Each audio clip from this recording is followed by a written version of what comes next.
रात्रीचे 10 वाजले आणि गावातील शाळेच्या परिसरात गावची सरपंच महिला आणि गावातील शिक्षक गावकऱ्यांच्या नजरेत पडले आणि ते दोघे एवढ्या रात्री इथे काय करतात असा प्रश्न त्यांना पडला।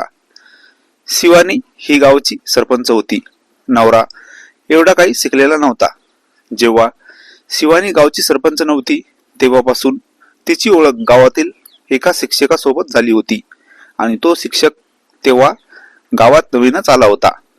गावातील शाळेवर तो शिक्षक आला होता आणि एकटाच होता। तेव्हा त्याने शिवानीची एक रूम घेतली होती किरायाने आणि तो तिथेच राहू लागला। शिवानी आणि त्या शिक्षकाचं बोलणं भेटणं खूप वाढत चाललं होतं आणि नंतर काही दिवसांनी शिवानी गावची सरपंच झाली होती।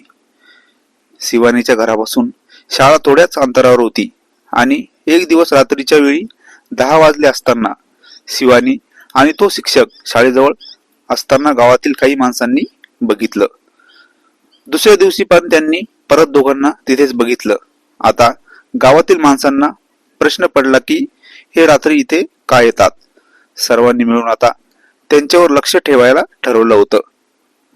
पूर्ण कथा ऐकण्यासाठी खालील लिंकवर क्लिक करा आणि पूर्ण कथा ऐका। मित्रांनो, आमच्या चॅनलला पण सबस्क्राईब करा। धन्यवाद।